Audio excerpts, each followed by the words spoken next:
My wife is a total skeptic. She does not believe in the paranormal whatsoever and never has. But when I told her just a portion of today's story, specifically the part about the passenger in first class, you'll know when you get to that scene, she told me she was so intrigued by it. And I think the reason for that is in this story, as you'll see, there were so many witnesses, hundreds of witnesses. And so how could they all be making this up? But before we get into today's story, if you're a fan of the strange, dark, and mysterious delivered in story format, then you've come to the right place because that's all we do, and we upload once a week.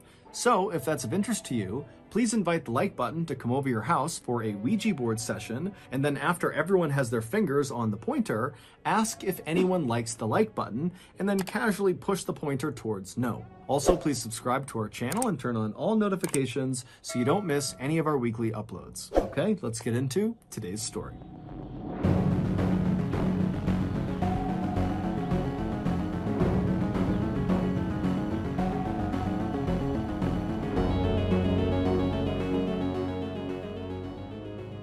Around 8:30 p.m. on December 29, 1972, passengers inside of JFK International Airport in Queens, New York, heard over the intercom that Eastern Airlines Flight 401 to Miami was now boarding.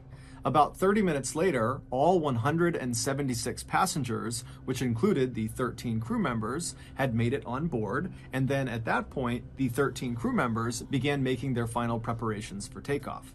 Flight 401 was a very expensive and recently introduced model of plane by Eastern Airlines called the Lockheed L-1011 TriStar, and it was both unbelievably technologically advanced and unbelievably enormous. It sat up to 400 passengers, which meant instead of having 4 seats to a row like you would expect inside of a passenger jet, the L-1011s had 8 seats per row, and they had 2 levels. There was the main level, which was the main cabin where all the passengers were, and then there was a second level, a lower level, that was only accessible via 2 small elevators that could barely fit 1 person inside of them in the back of the aircraft. And down on this lower level was a full-size kitchen, which had ovens and refrigerators, and also at the back of this lower level was a lounge area for flight staff. The pilot that night was Bob Loft, who was a strikingly handsome 55-year-old man with over 30,000 hours of flying experience, which for reference is a ton of flying experience. Captain Bob was known as a perfectionist who exuded confidence and who was cool under pressure. After Bob had boarded the aircraft, he had made his way right into the cockpit, which is the very front of the plane where the pilots fly the plane, and he had sat down in the customary captain's seat, which was the front left seat. And then after he had sat down, his 10 years younger first officer or co-pilot, a man named Bert Stockstill, had joined him in the cockpit and sat down in the customary co-pilot seat, which was directly to the right of Captain Bob. And so after the pilot and co-pilot were both seated, the remaining 2 members of that night's cockpit crew came into the cockpit. Now, normally in most passenger jets, there were only 2 seats in the cockpit, but because L-1011 planes were so massive, there were 4 seats in the cockpit. And so one of the last 2 men who joined the cockpit was 51-year-old Don Repo, who was the flight's engineer. And despite him being this big, strong ox of a man, he was actually known as being fairly soft-spoken and very approachable. And so Don came into the cockpit, he said hello, and then he sat down in the seat right behind the co-pilot, Bert. And then a few seconds after Don, the last man came into the cockpit. It was 47-year-old Angelo Donadeo. Angelo was not actually part of that night's flight crew. However, he was an employee of Eastern Airlines, and that night he needed to get to Miami, and so the company had put him on Flight 401 and sat him in the 4th and final seat in the cockpit right behind Captain Bob. Around 9:10 p.m., all pre-flight checks had been completed, all passengers were seated, as was the crew, and so Captain Bob began taxiing over to the runway.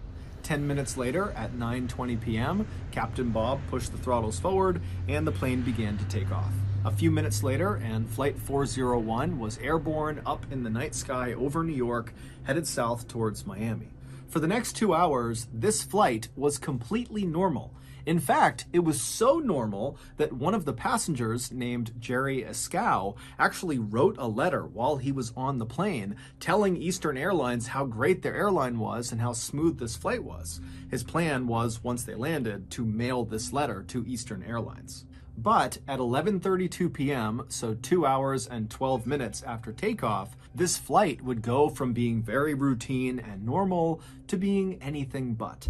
At 11:32 p.m., Captain Bob began his approach to Miami International Airport, but when he lowered the plane's landing gear, his co-pilot Bert noticed they had a problem. L-1011 jets, like 401, have 3 pieces of landing gear.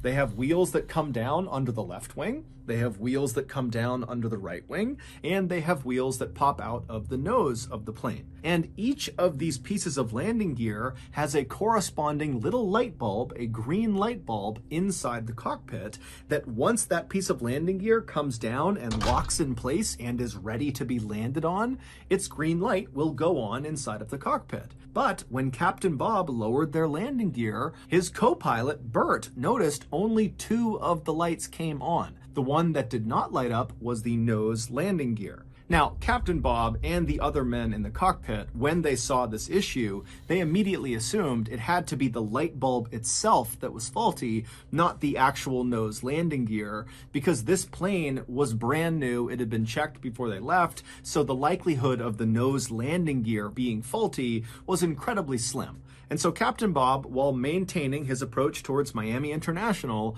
he retracted the landing gear, and then once it had come back into the plane, he just lowered it again, thinking this time all 3 lights would come on. But once again, once the landing gear was deployed the second time, still the nose landing gear light did not come on. And so frustrated, Captain Bob hopped on the radio and contacted Miami Air Traffic Control and told them that he could not confirm his landing gear was actually safe to land on, and so they would have to circle around for a bit in the sky and get it figured out. And so Miami Air Traffic Control acknowledged what Captain Bob said and then directed Captain Bob to fly out over the nearby Everglades, which is a massive wetlands area in Florida, and to stay out over the Everglades away from other traffic until they fixed the problem. And so once Flight 401 was out over the Everglades flying in a circular pattern, Captain Bob and his co-pilot set the plane to autopilot so that it would maintain a constant altitude of 2,000 feet and a constant speed of 200 miles per hour. And so once the plane was all set, Captain Bob and his co-pilot Bert began fiddling with this front nose gear indicator light bulb, which they were convinced was faulty. And so they started by pressing on the light, and when that didn't work, they began twisting it, and when that didn't work, they actually pulled the light bulb off the panel and kind of blew the dirt and grime off of it, and then they jammed it back into the panel. But as soon as they did, not only did it not go back on, but they realized they had put it in sideways, and so they couldn't actually get it out again. And so now they're thinking, this light's not going to go on at all. We need to find another way to make sure the nose landing gear has come down. And so Captain Bob at this point is totally frustrated, and so he turns around and he looks at Don Repo, the flight engineer who's sitting right behind the co-pilot, and he tells Don to go down into the hellhole and directly inspect the front landing gear himself. So the hellhole is a space right below the cockpit, and the way you get to it is through a trap door in the floor in the center of the cockpit. And then once down in the hellhole, there is this window that looks straight towards the front of the aircraft where you could look out and actually see the front landing gear, and you could make sure it was down or not. And so Don Repo, he gets out of his seat and he opens up the hellhole trap door and he makes his way down below. Meanwhile, 2,000 feet below Flight 401, a 43-year-old man named Robert Marquise, along with a friend of his, were looking for frogs in the Everglades, riding around on Robert's airboat. An airboat is a flat-bottomed boat with this huge fan on the back of it that propels it forward. It's popular in the Everglades because the water depth is so shallow. At points in the Everglades, the water's only a couple of inches deep. And so all around these two guys, it is totally pitch black out. There are no buildings or people for miles and miles and miles. Their only light source is Robert's headlamp. And so at some point, Robert turns off the airboat, and he and his friend are just standing in the middle of it, kind of scanning around on either side. And all around them, they can hear the sound of alligators growling and snakes and frogs moving about the tall grass. And as they're just kind of silently looking around them, out of the corner of Robert's eye, he sees something. And so he looks up right as he sees this huge orange and yellow flash that kind of came out of the ground roughly 5 miles away from where they were. And basically, as soon as Robert saw it, this flash dissipated and it was just totally gone. And so he turned to his friend who had not seen this flash, and Robert said, "Hey, let's go investigate. Let's see what that was." And so Robert fired up his boat again, and he began flying across the Everglades straight in the direction of where he saw this flash. And after 15 minutes of cruising at 40 miles per hour across this dark expanse, they reached the area where this flash had been, and Robert and his friend, they just could not believe what they were looking at.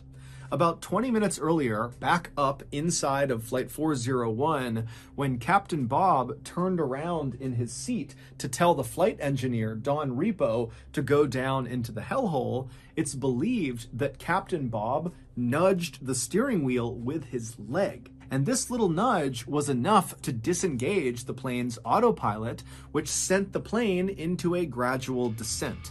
But nobody noticed. Because, one, it was totally pitch black outside, the Everglades below them, there's no lights, there's nothing, and there was no moon that night, and so when they're looking out the window, there would have been no visual cues that they were going down, up, or anything. It just would have looked like a total void outside. And two, the descent they were now suddenly in was so gradual, it would not have felt like they were tumbling out of the sky. It would have felt like they were just cruising as expected.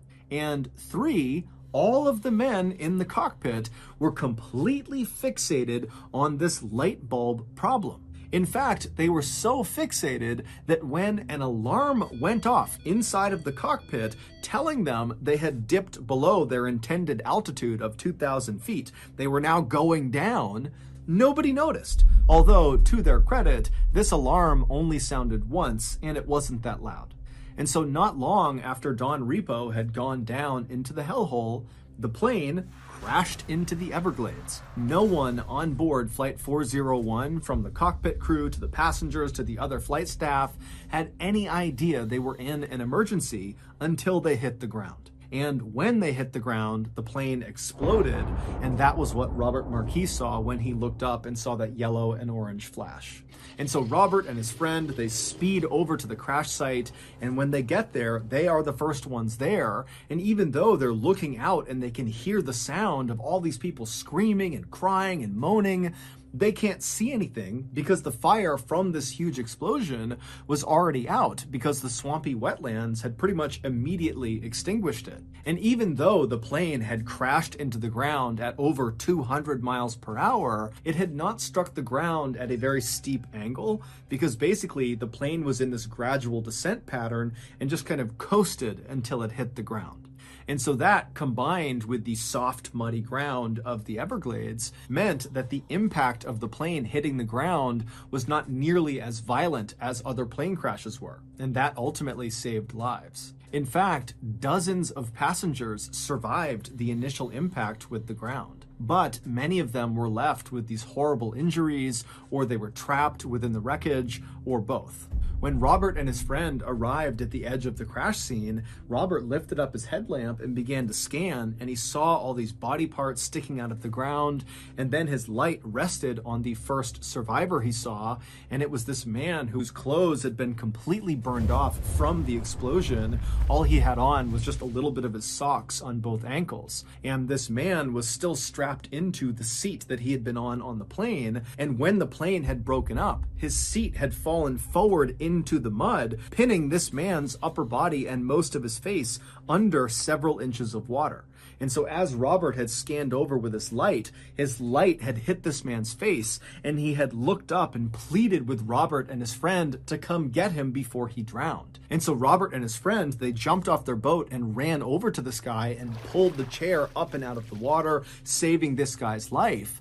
But as soon as he was up and out of the water, Robert and his friend began hearing more calls from other people in the darkness screaming for help. Robert and his friend would do their absolute best to save as many people as they possibly could, but there was just too many people who needed saving and not enough time. About 30 minutes after Robert and his friend had arrived at the scene, the Coast Guard showed up in helicopters, and they, along with Robert and his friend, would spend the entire night pulling as many people to safety as they possibly could. By the time the sun came up on the following day, there were no other survivors left to save. All told, 99 people perished and 77 survived. Amongst the dead were Captain Bob Loft and his co-pilot Bert Stockstill and their flight engineer Don Repo, who had gone down into the hellhole. Amongst these survivors was Angelo Donadeo, the fourth man in the cockpit, as well as Jerry Ascow, the man who ironically had written that letter to Eastern Airlines saying how wonderful that flight had been.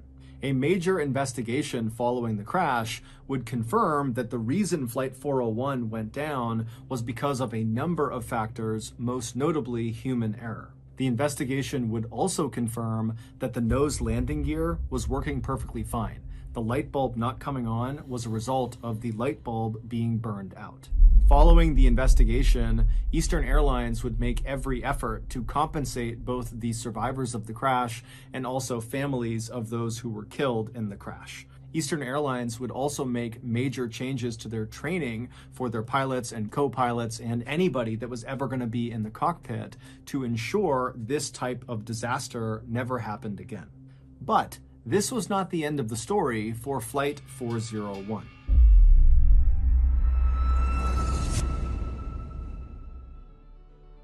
I was recently eating lunch with a friend of mine in Uskapog, Rhode Island, when he asked me, "John, what is your biggest dream in life?" Now, ever since I was a literal newborn baby, I've had a huge dream, but I've always been too scared to commit to it. But for some reason, when my friend in Uskapog asked me this question, I felt this euphoria growing inside of me, and then before I could stop myself, I blurted out the truth. I want to create a mildly effective... I want to make a mildly effective cold medicine made exclusively out of Egyptian fire ants. And then before my friend could react to this revelation, I turned and leapt headfirst out the glass window. And then when I hit the ground, I turned around expecting to see my friend angry and staring down at me, ready to fight me. But instead, he was standing on our table doing a jig, stomping on our plates and our cups, and all around him, our waiters and waitresses were cheering, saying, "Go, John, go!" And so go I did. After a quick salute to the gang, I turned and I ran directly into traffic. And for 97 miles, I ran along the freeway until I got to Chicopee, Massachusetts, where I climbed up into a tree and I fired up my coal-powered laptop and I got to work on my business plan. But pretty quickly, I learned putting together a mildly effective cold medicine made exclusively out of Egyptian fire ants was going to be very time-consuming. And so where would I find the time to eat? And that's when I discovered HelloFresh, an amazing meal service that sends incredible food right to your doorstep. So if your schedule is packed this fall with school, with work, or with developing your own fire ant-related products, then let HelloFresh take care of your meals. They have a weekly selection of 30-plus recipes and 70-plus convenience items, including vegetarian, pescatarian, and fit and wholesome meals, which make it easy to stick to your goals. HelloFresh is also up to 72% cheaper than dining out at a restaurant or going grocery shopping. So if you're like me and plan on spending the fall in adult diapers chained to a chair working non-stop on your coal-powered computer, or you're just regular busy, then give HelloFresh a try. Go to HelloFresh.com and use code Mrballen16 for 16 free meals across 7 boxes and 3 free gifts. Again, that's HelloFresh.com and use code Mrballen16 for 16 free meals across 7 boxes and 3 free gifts. Okay, back to the story.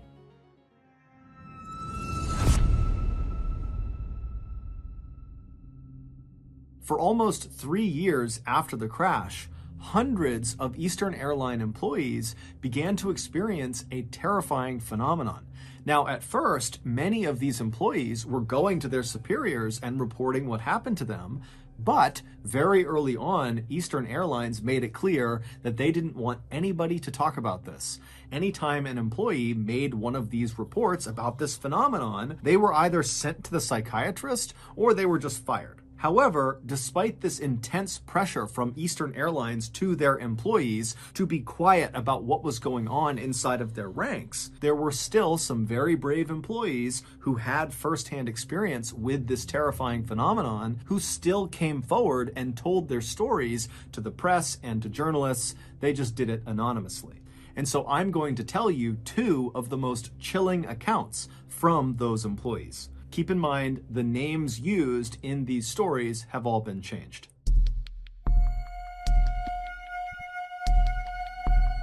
In March of 1973, so 3 months after Flight 401 had crashed in the Everglades, an Eastern Airlines flight attendant named Ginny was assigned to a flight from New York to Fort Lauderdale, Florida.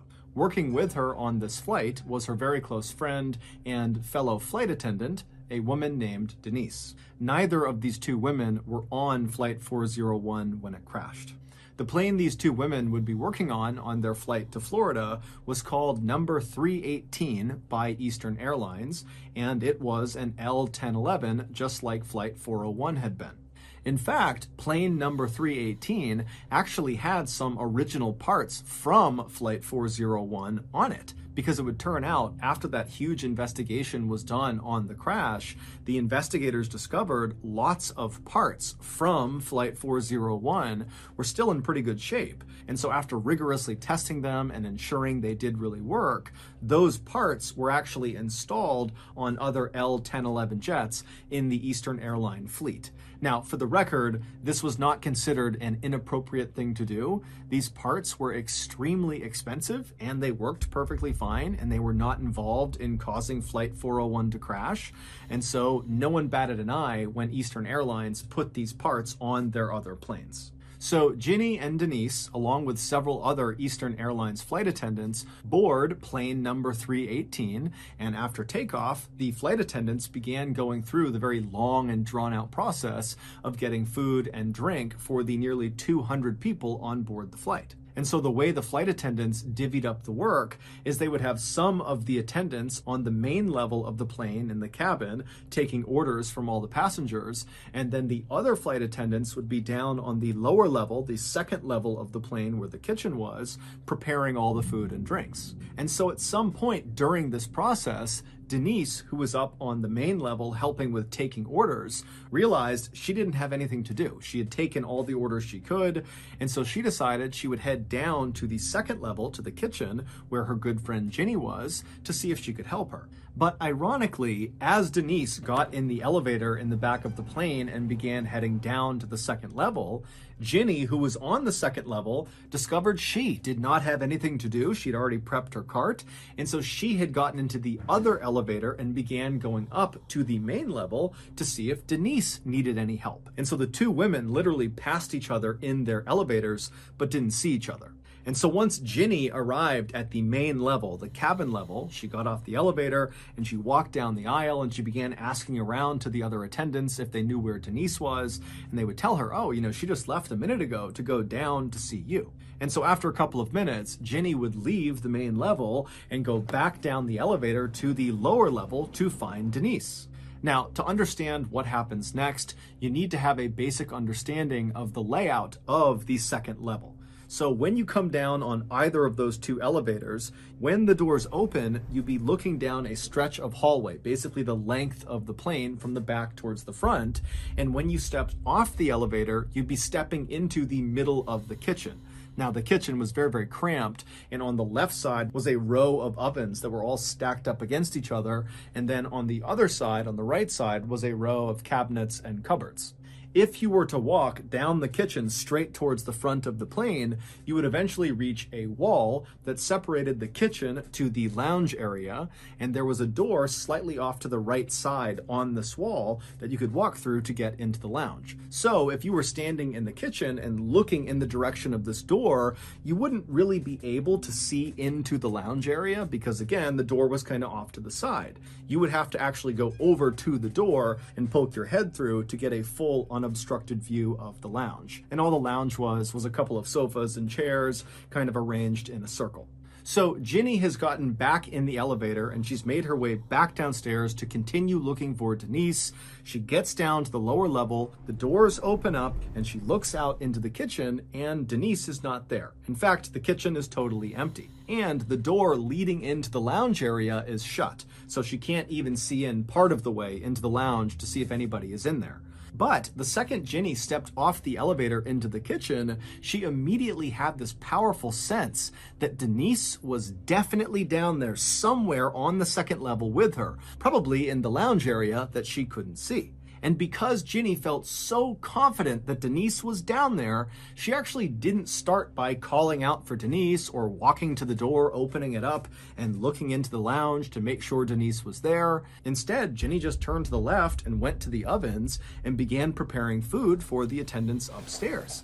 And as she's making these plates of food, Ginny would periodically look over at the closed door leading into the lounge, kind of expecting it to open up at any point and see Denise walk out. But after a couple of minutes, no one had opened the door from the lounge, and Ginny was thinking to herself, I'm making quite a bit of noise over here. If anybody was down here, wouldn't they come out of the lounge and just see who it was? And because Ginny, again, had this really intense feeling that she was not alone down there, she began to think, wait a minute, is Denise playing a practical joke on me? Is she hiding in the lounge? Or is she hiding in one of the cabinets on the right side here, and she's going to jump out and grab me? And so the second Ginny began thinking about that, she became really paranoid. And so as she's making this food, she's pretty much constantly looking over at the door or kind of scanning behind her, waiting for Denise to launch out and scare her. But again, after several more minutes, Ginny didn't see anybody come out of the lounge and none of the cabinet doors opened up. It was just her down there.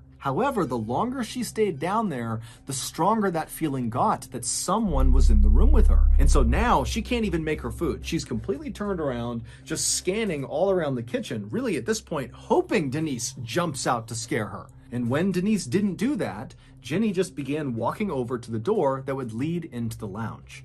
And so when she reached the door, her heart was racing like mad. She reached down to the handle, she turned it, she pushed it open, and she poked her head in real quick. And there was no one in the lounge. But immediately, the second her head was in that room, that feeling that someone was down there with her spiked, and she got chills all over her body. And she ran into the back of the lounge and looked behind all of the chairs and sofas, praying at this point that Denise was going to be down there.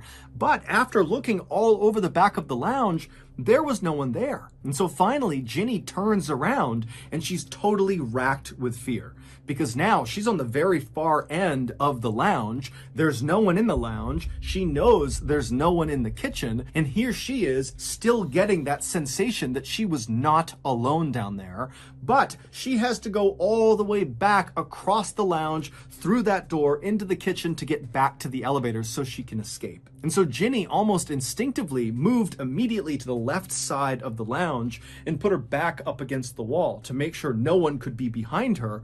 And then she began slowly inching her way along the left wall towards the door that was now open that would lead back into the kitchen. And as she's slowly shimmying along, her view of the kitchen is getting bigger and bigger and bigger. And the whole time she's thinking, I'm going to see someone in the kitchen because this sensation that someone is down here with me is not going away. But when she finally gets to the door and crosses into the kitchen, there's still no one there. And so she makes a run at that point to the elevator. She starts hitting the button. And as she's hitting the button, she's turning around and she has that awful feeling that someone's right behind her. And then finally the car comes down. She hops inside the elevator. She shuts the doors. She hits the button and she begins going back up.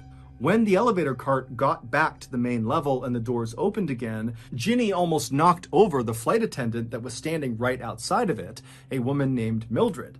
And after Mildred and Ginny kind of regained their balance, they both looked at each other, and Mildred could see very clearly that Ginny looked horrible. She was totally pale, she was sweating. And so Mildred said, Ginny, are you okay? What's going on? And Ginny would just say, I don't know. I can't tell you what's going on. I don't know. But Mildred, instead of asking follow-up questions, just said, Ginny, you need to come with me. And so Ginny would follow Mildred, who led them back around behind the elevators to the space in the back of the plane, kind of out of view of the passengers.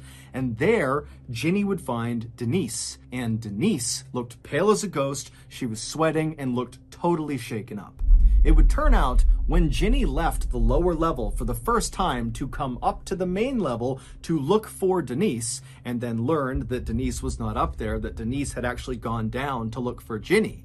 In those few minutes that Ginny was up on the main level before she went back down again to continue looking for Denise, Denise was on the lower level.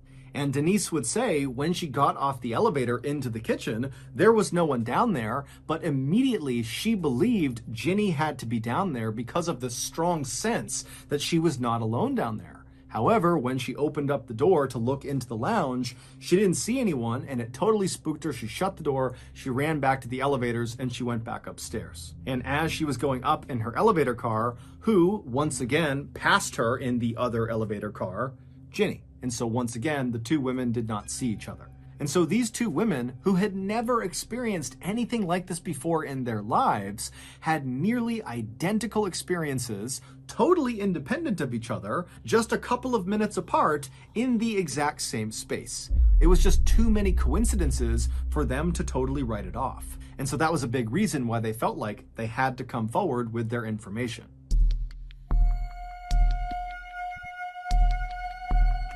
One month later, plane number 318, the same plane that Ginny and Denise had had their frightening experiences on, was at Newark Liberty International Airport in New Jersey, undergoing pre-flight checks from its crew before its flight to Miami that morning. After most of the checks were done, the passengers were allowed to board the plane, and then after it seemed like most of the passengers had arrived and taken their seats, the senior flight attendant, whose name was Sis, began counting the people on board the plane to make sure they had everyone. And after counting up and down the rows, she realized their head count was off by one. They had one too many people. And so when Sis began recounting, she actually quickly identified the discrepancy. Sis was standing in first class in the aisle, and as she was counting down the left side of first class passengers, she noticed there was an Eastern Airlines captain seated in one of the seats. And so immediately Sis thought, oh, okay, I don't recognize this person, but since he's in uniform, he must be deadheading. Deadheading is a fairly common practice for airline employees where if they need to be on a particular flight but are not physically at the origin airport, they will just hop on another company flight that happens to be going to the airport they need to go to. And at least in the 1970s, it was not uncommon for employees not necessarily to tell the flight staff until they were literally on the plane, because these employees would just check the manifest, see if there were openings, and then climb on board. And so Sis assumed that was exactly what this man had done, and that was why he was unaccounted for, and it was why they had this extra person. And so she just needed to get his name to account for him. And so Sis turned and took a couple of steps until she was right in front of this guy who was still just seated looking straight ahead, and Sis introduced herself and asked him if he was deadheading. But the captain just continued to stare straight ahead and didn't even seem to register that Sis was talking to him, despite the fact that Sis was right on top of him and speaking very, very clearly, and nobody else was talking. And so Sis, who was aware of the fact that this guy clearly should have heard her, just kind of waited for a second and then just asked again, hey, what's your name? I need to make sure that you are in fact deadheading. But again, this captain just sat there without moving and didn't remotely react to Sis. Now, by this point, another flight attendant named Diane had looked over and actually saw Sis having this strange interaction with this Eastern Airlines captain. And so Diane walked over and listened as Sis, for a third time, tried to get this guy's attention, but he still did nothing. And so Diane and Sis, they start looking at each other like, what do we do about this? And at some point, Sis just says, okay, I'm gonna go tell the captain, he can deal with this. And so Diane stayed in the aisle next to this silent seated captain while Sis turned and walked towards the cockpit, and she told the captain, whose name was George. And so George, he leaves the cockpit with Sis by his side, and they start walking down the aisle back towards where this guy was and where Diane was. And by the time they get there, 6 other passengers kind of in the general vicinity had noticed something strange was going on. And so they were all kind of turned around in their seats, looking at this captain who was sitting there, and Diane and Sis and George kind of waiting to see what was going to happen. And so George and Sis, they walk right up alongside Diane and this seated silent captain, and George immediately crouched down to get a good look at this guy's face, because again, this captain is just looking straight ahead with a hat on, and so no one had really looked at him yet. And so George kneels down and he sees this guy's face for the first time, and he falls over and goes, "Oh my God, that's Bob Loft!"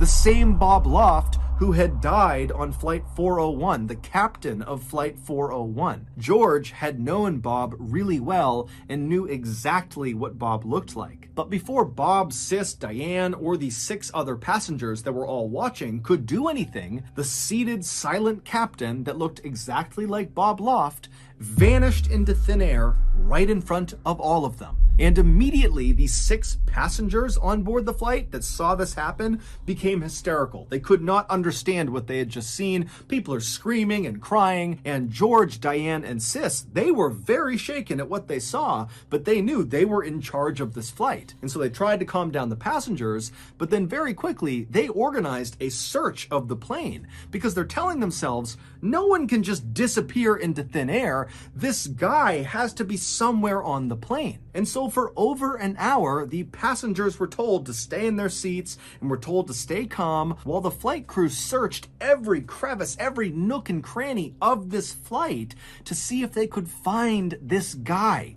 But they never did. And so after a very long delay, plane number 318, along with its very shaken up passengers and flight crew, eventually rumbled out onto the runway and took off. When they landed in Miami, the first thing George, Diane, and Sis all did is they went in and filed a report about what they had seen, about this vanishing person. But Eastern Airline didn't do anything about their reports. In fact, the logbook where these reports were kept was conspicuously missing a couple of weeks later when some other employees of the airline heard about this vanishing person and wanted to read the reports themselves. And when these employees went to their superiors and asked if they could get this logbook, the answer from the top was, George, Diane, and Sis never filed those reports. There was no vanishing person. This whole thing is a bunch of crap. But George, Diane, and Sis all said, we filed those reports, and apparently some other pilots within Eastern Airlines had actually seen the reports before the logbook went missing,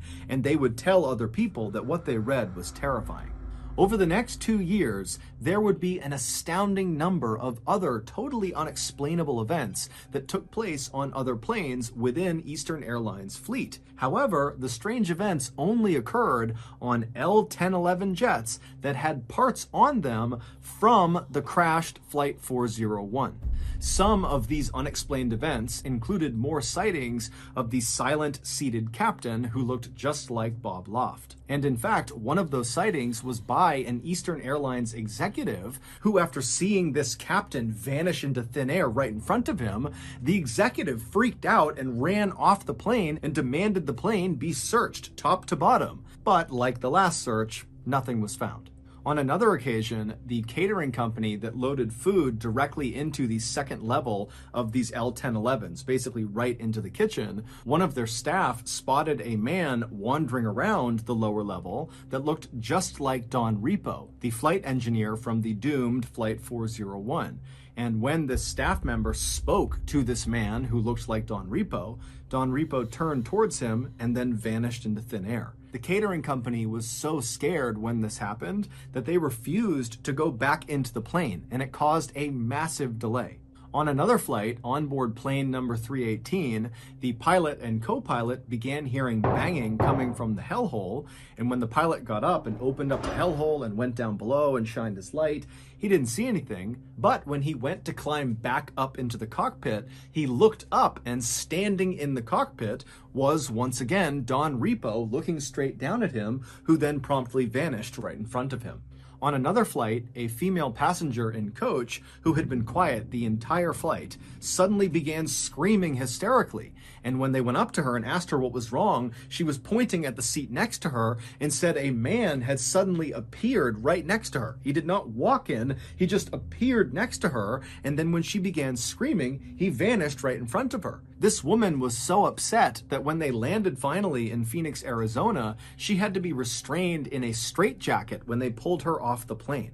But as terrifying as all of these events were, there was at least one instance where these apparitions appeared to be helpful to the people on the plane. One captain said he walked into the cockpit, and standing in there was flight engineer Don Repo, and Don promptly told the captain about a specific malfunction in one of the engines before Don vanished in front of this captain. Now, this captain was horrified at what he had just seen, but he did actually go down and have that engine looked at, and sure enough, the malfunction that Don Repo said it had. Then finally, in 1974, all of these strange events just came to an abrupt stop. Now, no one knows exactly why, but in 1974, Eastern Airlines, despite telling the world they didn't believe any of the reports of these strange happenings on their planes, despite that year, they went into every single one of their L-1011 jets, and they removed any parts that had been placed on them from the crashed Flight 401, despite the fact none of those parts were faulty. They were removing perfectly good parts, and they never gave a reason. And after they did that, all the sightings just stopped. So that's going to do it. If you got something out of today's episode and you haven't done this already, please invite the like button to come over for a Ouija board session. And once everyone has their fingertips on the pointer, ask if anyone likes the like button and then subtly push the pointer towards no. Also, please subscribe to our channel and turn on all notifications so you don't miss any of our weekly uploads. We now have a podcast called the Mrballen Podcast that puts out brand new episodes that are exclusive to the podcast on Monday mornings, and on Thursday mornings we put out remastered audio from our best YouTube videos. Again, the podcast is called Mrballen Podcast, and it's available on YouTube, Spotify, Apple Podcasts, Amazon, Google, and anywhere else you get your podcasts. We now have a registered 501c3 charitable organization called the Mrballen Foundation that makes it as easy as possible for you to join me, my family, and my team in supporting those whose lives have been most impacted by violent and heinous crimes. Monthly donors to the Mrballen Foundation Honor Them Society will receive free gifts and exclusive invites to special live events. But the real reward is helping to rewrite the ending to the story for victims of violent crime. The most famous street in arguably the most famous city in the world is Fifth Avenue in New York City. Also known as Millionaire's Row, Fifth Avenue is home to unbelievably wealthy and influential people, along with countless luxury stores and restaurants and museums. But what most people don't know about this incredible street is that it actually has a dark history. Specifically, it used to be home to something so awful, so terrifying, that it literally had to be destroyed. But before we get into that story, if you're a fan of the strange, dark, and mysterious delivered in story format, then you've come to the right place, because that's all we do, and we upload once a week. So if that's of interest to you, please offer the like button a nice bag of chips, but be sure you crush the entire bag first. Also, please subscribe to our channel and turn on all notifications so you don't miss any of our weekly uploads. Okay, let's get into today's story.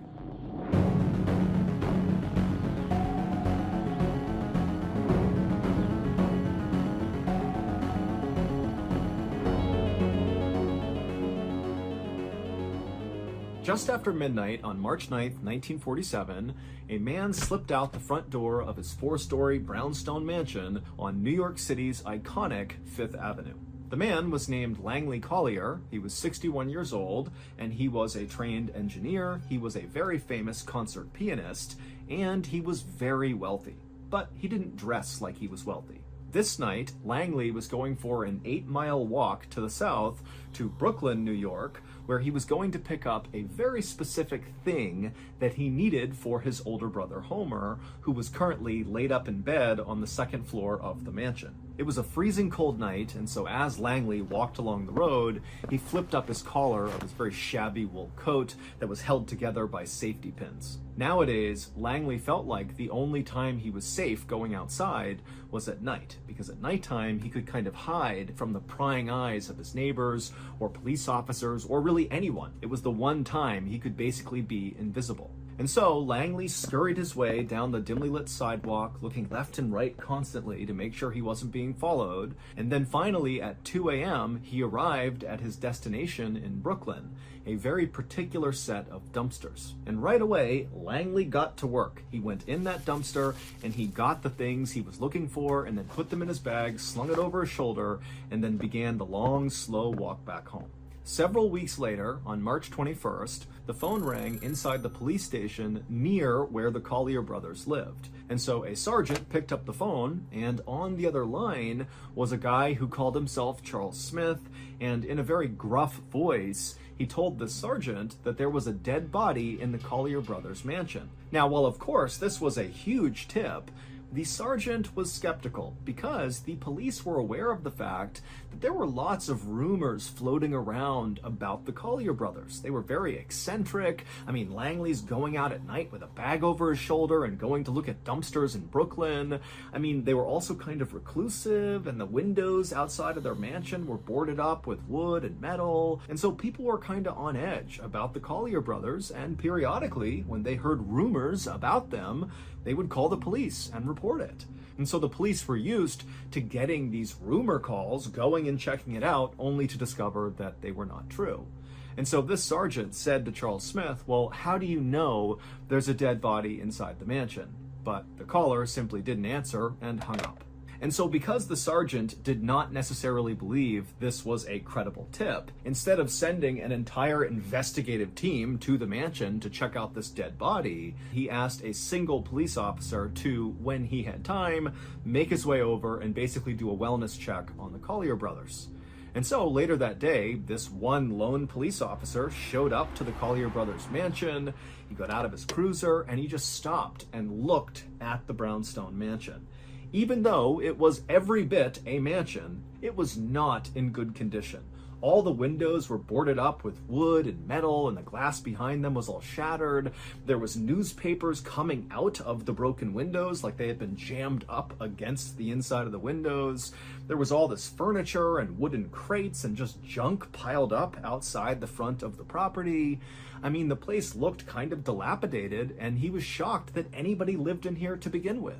But the Collier family were not normal people. Langley and Homer's dad was a doctor, and he would take home pieces of real people, like parts and organs and that kind of thing, and he would put them in glass jars and put them on display all over the house. Their dad also always canoed to work, which meant walking out of the mansion with a canoe on his shoulder, walking to East River, canoeing his way in his fancy doctor clothes all the way until he got off, and then carrying the canoe to his office building. As for Langley and Homer's mother, she was the first cousin of their dad, and she also kicked their dad out of the house when he tried to convert their entire house into a sanatorium, which is kind of like a cross between a hospital and a resort for people who are recovering from tuberculosis. And so the brothers had grown up in this very odd family, and while they were totally brilliant, they were also very eccentric. Homer, the older brother, was a literal genius who was accepted to study law at the highly prestigious Ivy League University, Columbia, at the age of 14. Langley, who was 5 years younger than Homer, also graduated from Columbia, where he got 2 degrees, one in engineering and one in chemistry. But Langley wasn't just an accomplished scientist, he was also this incredible musician. In fact, he was such a talented pianist that he actually performed shows at New York's legendary Carnegie Hall. But despite their incredible achievements and their huge wealth, Homer and Langley never got married. And over time, after the death of their parents, Homer and Langley became more and more reclusive inside of this mansion. And then in 1933, so 14 years before this lone police officer had arrived at the Collier brothers' mansion to investigate a dead body, Homer Collier had had a stroke and went completely blind. He was only 55 at the time, and really he was at the height of his career, but he was forced to quit his law practice. As for Langley, even though he was very successfully selling pianos and playing these incredible shows at Carnegie Hall, he too had to give up what he was doing and stay home and take care of his brother. And once this happened, the two brothers basically stayed in the mansion all the time. They basically never left. And they also stopped paying any of their bills, so their water, their phone, their electricity all got cut off. But instead of the brothers paying the bills to get the power back, Langley just went out and bought a Model T car, and he pulled the engine out of the car and built his own generator. And then when they stopped paying their mortgage, eventually the police came to the mansion to evict them. And when Langley came to the door to speak to the officer, he just wrote a check for the entire amount of the mansion, basically paying for it on the spot. He handed the check to the police officer and then told the officer to leave them alone. And so fast forward back to March 21st, 1947, and this lone police officer, after staring up at this dilapidated mansion, finally walked forward and climbed over all the furniture and junk that was all out front, and he literally climbed his way up the front steps to the front door, where he began pounding on it. But after a while, no one came to the door, and the officer couldn't hear anything inside. Now, because this officer was here to investigate a dead body, no matter how uncredible the claim, the officer knew he really needed to get inside and have a look around. And so he decided he would try to break in the front door. And so after knocking a few more times, just to make sure really no one was there, the officer called out and said, "I'm coming in," and then began pounding with his shoulder against the door. And pretty quickly, the door gave way. But it only opened a few inches. And so the officer tried to fit through it, but he was too big, he couldn't fit. But he was able to look into the crack, and he saw there was this huge man-made wall that was basically positioned right inside of the mansion, blocking the front door from opening more than a couple of inches. And so as the officer was thinking about why there would be this wall here, he began to smell this terrible smell coming out of the mansion. And at that point, the officer thought, okay, there could be a dead body in here. I don't know what's going on. And so he called for backup. When backup arrived, the group of officers attempted to smash the front door in together. All 7 of them are ramming against this door, but they could not break down the man-made wall inside. And so ultimately, the police got a ladder and they lined it up on the side of the property, and one of the officers was able to climb up to the 2nd floor, break a window, and climb in that way. And once the police all made their way into the 2nd floor of this mansion, they realized very quickly that the tip Charles Smith had given had been correct. There was a dead body inside of this mansion. It was Homer Collier, the older brother. He was seated in a chair in this alcove on the 2nd floor. He only had on this ragged bathrobe, and he was kind of slouched forward with his head resting on his knee with all these orange peels all around him. The coroner would ultimately determine that Homer likely had been dead for about 10 hours. As for Langley Collier, despite looking around the mansion for him, they couldn't find him. It was like he had just vanished into thin air. And so pretty quickly, the police became suspicious of Langley because they couldn't find him, and they began to think, maybe he had something to do with his brother's death, and that's why he's not here now. In fact, maybe it was Langley who called in the tip as Charles Smith out on the road somewhere after he'd run away. So the police posted an officer at the Collier brothers' mansion. Basically, his job was to stay there in case Langley came back at any time. He could be detained. And then also the police put out a 9-state alarm. Basically, all the states around New York were told to keep an eye out for Langley because he was wanted for questioning in connection to his brother's death. And so as police agencies all across the East Coast searched for Langley, largely in vain, detectives in New York continued to search the Collier brothers' mansion to find clues that might shed some light about where Langley went and what role he might have played in Homer's death. And on April 8th, 1947, so 18 days after Homer was first discovered, the police would finally find that big clue that would break the case wide open. Back on March 21st, when that lone police officer first responded to the Collier brothers' house because of this call about the dead body, and then the officer broke the door in and discovered that man-made wall right behind the door, Well, that man-made wall was not constructed out of normal building materials like brick or wood or anything else you might expect a wall to be built out of. Instead, it was built out of things like chairs and beds and a sewing machine and all sorts of just junk. It was trash. And this trash wall started right in front of the inside of the front door, and it extended back towards the interior living space of that floor. Except there really wasn't any living space at all anywhere inside of this mansion. Not the second floor, first, third, fourth, nowhere. Because every surface inside of this mansion was covered wall to wall, floor to ceiling, in trash. Things like 14 broken pianos, an x-ray machine, there was a horse's jawbone, there were 25,000 books, and of course they had all of their father's glass jars that contained all of these human body parts. And over the years, the Collier brothers had apparently begun to think that their neighbors and random passerbys out on the street would someday break into their mansion and steal these treasures from their home. For reference, the Collier brothers did have real treasure in their house. They had tons of cash, they had jewelry, I mean, they had real valuables. But to them, that wasn't the real treasure. The real treasure were the things they pulled out of the dumpsters all around the city. And so that was the stuff they were worried about getting stolen from random people outside. And so they had begun fortifying the inside of this mansion to protect themselves when inevitably these people began breaking in. And so basically the inside of their mansion had not just been turned into a big trash pile, but instead they had created all these sophisticated tunnels through all the trash that was everywhere, and lining these tunnels and all these special alleyways they had built were real booby traps. And it was when the police were inspecting one of these tunnels with booby traps in it that they discovered the big clue that broke the case wide open. Based on that big clue, here is the leading theory about what happened to Homer and Langley Collier. Back on March 9th, 1947, so the night that Langley had snuck out the front door in the middle of the night with his shabby clothes on and headed to Brooklyn, where he went dumpster diving, well, he wasn't just dumpster diving to find new treasures to bring back to the mansion to stuff inside. Instead, he was actually looking for something really specific for his brother. He was looking for oranges, like the fruit. And this particular dumpster in Brooklyn was right behind a store that sold fruit, and so there were always lots of oranges in this dumpster. Langley was actually trying his very best to take care of his older brother, Homer. He had actually begun doing research using his father's old medical textbooks to try to find a cure for Homer's blindness caused by his stroke. And at some point, Langley believed he really had come across the cure. And the cure was basically for Homer to eat oranges.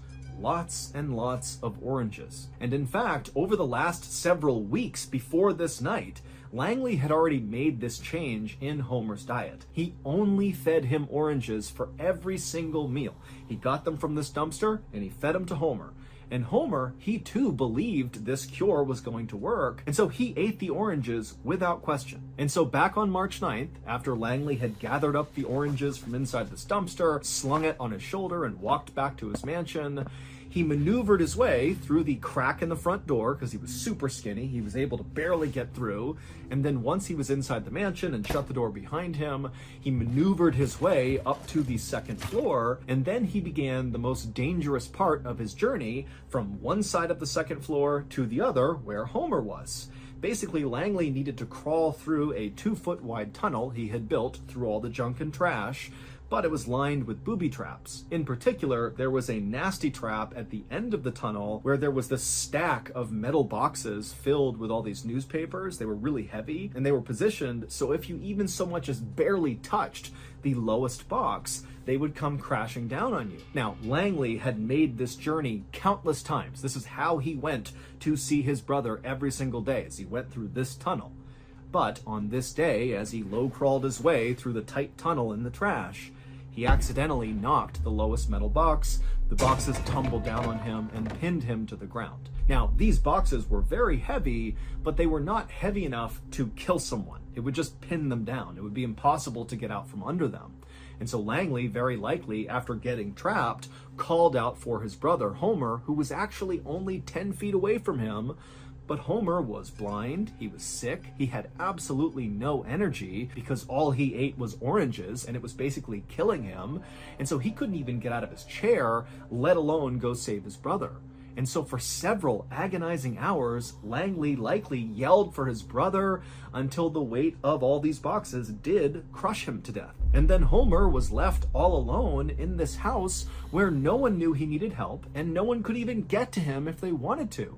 And so he was doomed. And so for 2 weeks, Homer just sat in this chair, starving to death, while he likely listened to the sound of rats eating his brother's body. The big clue that the police found that broke this case wide open is they actually spotted Langley's white foot bone that had been picked clean by the rats jutting up out of this trash tunnel 10 feet away from Homer. When the police had first searched the mansion, it was so full of stuff that they never saw this bone. It just kind of blended in. But 18 days after finding Homer, they realized Langley was right there. There was his skeleton. As for the Charles Smith tipster that police thought had to be Langley calling in after he had murdered his brother, well, it wasn't Langley because Langley was dead at the time this tip came in. And so Charles Smith was a real person who very likely just walked past the mansion and he probably caught a whiff of the smell of rotting dead bodies, and so he called it in. 4 months after Homer and Langley were found dead inside of their maze of trash, their mansion was declared a fire hazard and demolished. Today, there is a small park called the Collier Brothers Park, and it's filled with nothing but a couple of trees and a bench. So that's going to do it. If you enjoyed today's story, be sure to check out our podcast called the Mrballen Podcast, where we have hundreds more stories just like this one, but many of them are only on the podcast.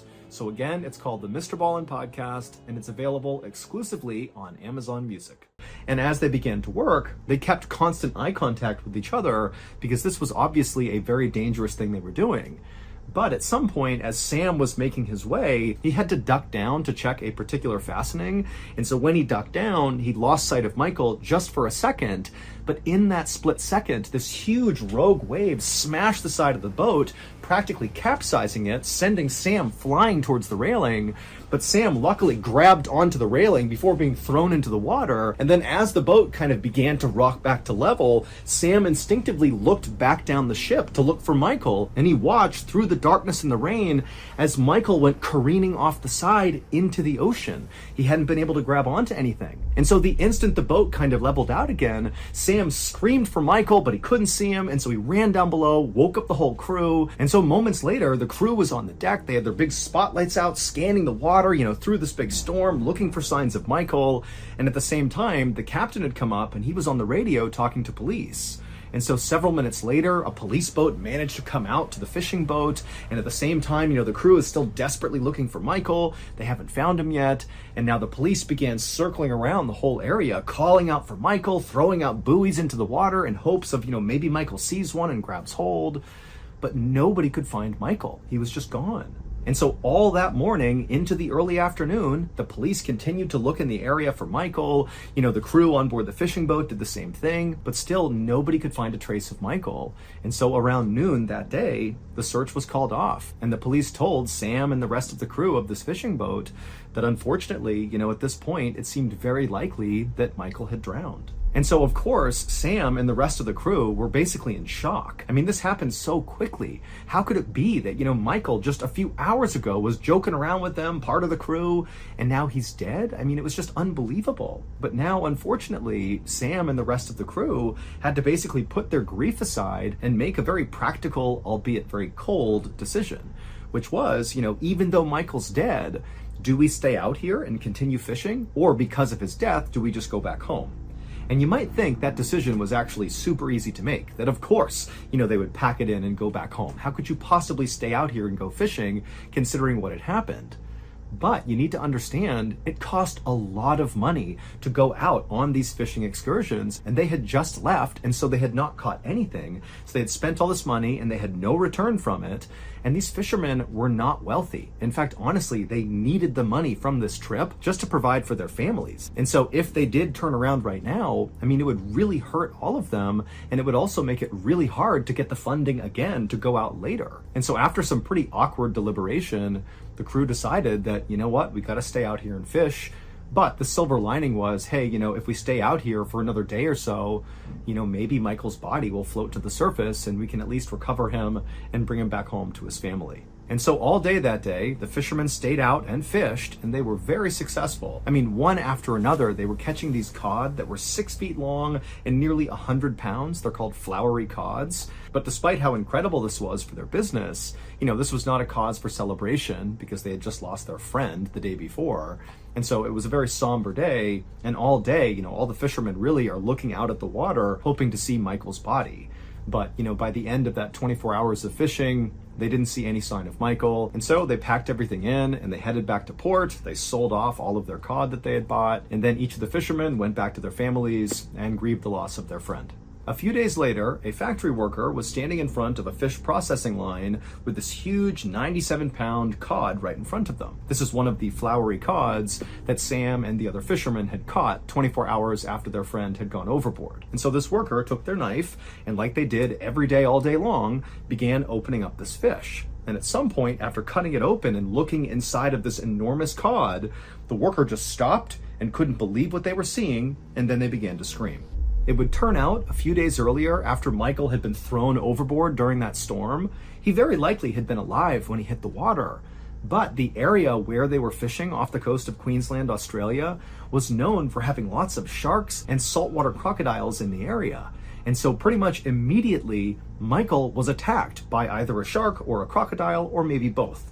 And during this feeding frenzy, as Michael's getting ripped to pieces, his head got ripped off and began to float away. And at some point, one of those huge flowery cods saw the head and ate it whole. And then later that day, Michael's colleagues caught the cod who caught Michael's head. And so that factory worker who opened up that particular cod saw Michael's undigested head looking up at her, and apparently his face was fixed in terror with his eyes wide and his mouth open, as if his final moment had been him screaming. Some of you might know that before I became a professional, strange, dark, and mysterious storyteller, I was in the military. And while I was in the military, I definitely had some pretty wild experiences all around the world.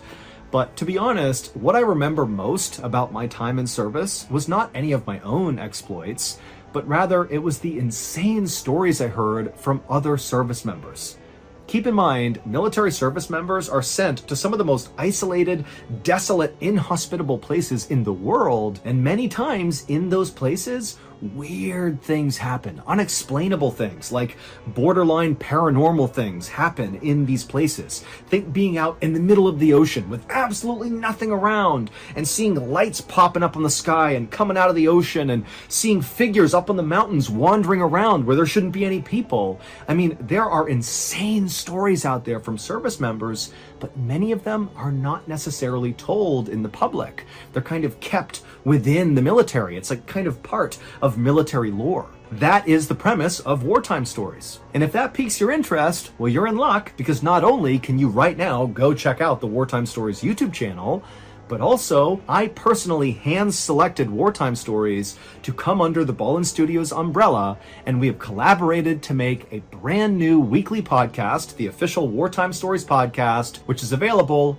right now. Go look up the Wartime Stories podcast on any podcast platform. It's free. All you have to do is look up Mrballen Studios and you'll find Wartime Stories that way, or you can direct search for Wartime Stories, click on it, follow them, and give them a listen. It's an amazing weekly show with new episodes coming out every single Monday. Okay, back to the story.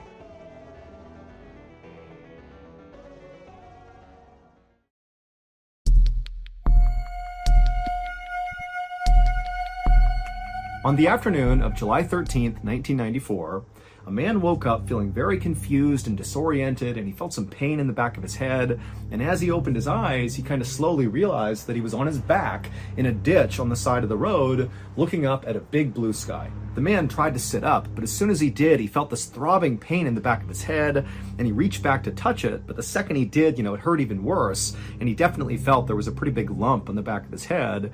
And then when he brought his hands in front of his face, he saw he had all these bruises around his wrists that he had no idea what they were from. And so as this man in the ditch is trying to figure out what's going on, suddenly this older man who he didn't know just appeared by the side of the road and looked down and said, "Hey, are you okay?" And so the guy in the ditch is looking at this guy. He's got no idea who he is. And he wants to say, like, what's going on? Where am I? Who am I? What's happening? But he couldn't find the words. It's like he just kept looking at this older guy, looking at his wrists and feeling his head and having no idea what's going on. But then for some reason, 3 names popped into this guy's head, the guy in the ditch. He thought of 3 names. He had no idea whose names these were, but for some reason, he felt like those names were really important. And so after a few minutes of awkward silence, as the guy in the ditch is trying to talk, he finally just blurts out these 3 names. He says, Pat, Joel, Chris. And so the older man who had asked the guy in the ditch what was going on, he didn't really know how to react to this guy blurting out these names. And so he kind of ignored it and just said, "Okay, hi, my name's Steve." And then Steve, the older man, helped the guy from the ditch out of the ditch. And then once the man in the ditch was on his feet, kind of looking around, he looked at Steve and suddenly he could say other words. And he said to Steve, "Where are we?" And Steve looked at him and said, "We're in Cheyenne, Wyoming." Now, the guy in the ditch didn't know why, but he immediately felt like Wyoming had to be wrong. Like, there's no way he could be in Wyoming. But the guy in the ditch didn't know where he was supposed to be. He didn't know who Steve was. He didn't know who Pat, Joel, or Chris was. And so it's all totally confusing. And so he just stood there kind of saying nothing. And as he did, Steve said, "Hold on a minute, I'm going to get my stuff." And so Steve kind of shuffled down the road like 10, 20 feet away, where there was a shopping cart full of cans, and there was a backpack and some other things dangling off the side. And as Steve grabbed the shopping cart, turned it around, and slowly began pushing it back towards the guy in the ditch stared at Steve and kind of put together that, Steve must be homeless. And this realization made the guy in the ditch think that, maybe he was homeless too. And so suddenly, instinctively, the guy from the ditch began reaching into his pockets, thinking maybe he had an ID or something that would show him who he was, that would show he was not homeless, that he had a place that he needed to go to. And he reached in his pockets, but there was nothing. All he found was 23 cents and a comb. And so by the time Steve came over with his cart and asked the guy from the ditch, "Hey, do you want to come to the shelter with me?" the guy from the ditch was like, "Okay, yeah, I'll go with you." And then once the guy from the ditch and Steve arrived at the shelter, when they went inside, the guy from the ditch had to introduce himself to the people who ran the shelter. And so he made up a name combining one of those names that was running through his head, Pat, with the color of the desk of the person who was asking him for his name inside of the shelter. And so he just called himself Pat Brown. And after Pat Brown got a room inside of the shelter, he went to bed that night, still having no idea what was going on, but he felt confident, if I just sleep tonight, I'll wake up tomorrow and I'll know what's going on. I'll figure out, what happened to me. But the next day when Pat woke up, he was still completely confused, did not know who he was, had no idea what was going on, but he had the wherewithal to know that, something bad must have happened to him, and maybe he should go talk to the police, because maybe they would know if other people were looking for him or something. And so Pat walked from the shelter to the police station. It was not far away. And he went inside and very politely, he walked up to the desk. He introduced himself to the cop who was on duty. And Pat just began explaining to the cop as much as he could remember. He said, yesterday I woke up in a ditch. I don't know who I am. I don't know why I'm here. I think I have amnesia. I just keep thinking of 3 names in my head, Pat, Joel, and Chris, but I have no idea what they mean. Can you help me? Now, the cop who's hearing this did not think, "Oh my goodness, this is totally legitimate. Let's launch an investigation to figure out who you are." Instead, the cop is like, "Is this guy on drugs? Is he mentally ill? What's going on with this guy?" But the cop would say, Pat was incredibly polite and did not appear to be intoxicated. And so the cop humored him and said, "Okay, you know what? Let's look through the most recent missing person reports in the area to see if somebody matching your description, is a missing person." And so the cop began going through the database, but he couldn't find anybody that matched Pat's description. And so at some point he said, "Look, I can't really help you very much here because you're a grown man. You do not seem to be in distress here. And even though it's very unfortunate that you can't remember who you are or where you need to go or, where your family is, That's not really a police matter. But as he was saying this to Pat, who's kind of crestfallen, he's putting his hands near his face and just kind of reacting to this news that the police are not going to help him. And the police officer says, hold on a minute, look at your hand. And so Pat looked at his hand and he saw, there was no ring on his left ring finger, but there was a pretty obvious callus where a ring should have been. It looked like, Pat must have been wearing a ring up until recently, and for some reason it was now off. And so the cop said, hey, it looks like you may be married or were married for a long time because you got that callus.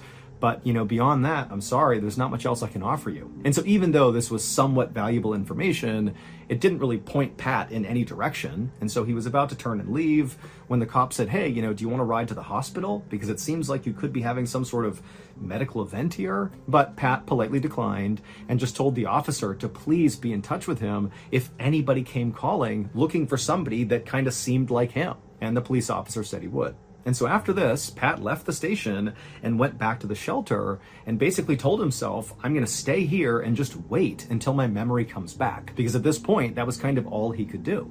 However, weeks would go by at the shelter and nobody would contact the police looking for somebody like Pat Brown, and Pat wouldn't remember any more details. The only thing that kept coming into his head was those three names, Pat, Joel, and Chris, but that was it. And so finally, after a few weeks of no progress being made, Pat decided he would leave the shelter in Cheyenne and go to Jackson, Wyoming, because some other people in the shelter had talked about Jackson, Wyoming as being a place where people who don't have ID cards could get jobs and basically start over. And because Jackson was only a little over 400 miles away from Cheyenne, it was not unreasonable to try to hitchhike your way to Jackson. And so almost exactly 2 months from the day Pat woke up inside of this ditch, he began hitchhiking his way towards Jackson.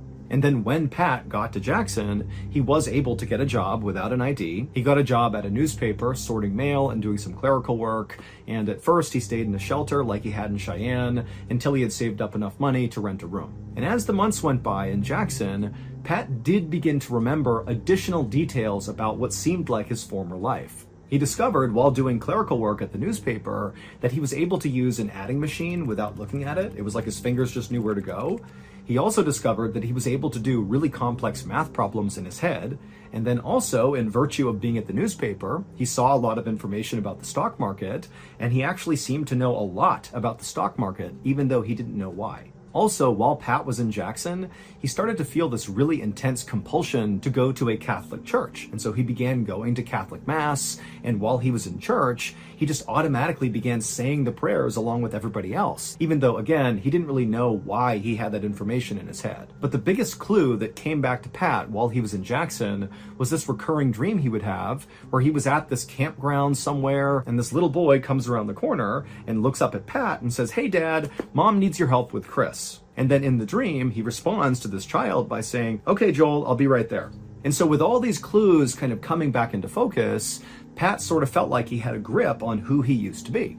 Based on the callus on his finger and on that recurring dream, it did seem like he was a married man who had at least 2 kids, Joel and Chris, and so his wife was very likely named Pat, or maybe Pat was another child he didn't know. And then also he felt like he must have been maybe an accountant or somebody who worked with numbers, based on the adding machine and understanding the stock market and complex math problems.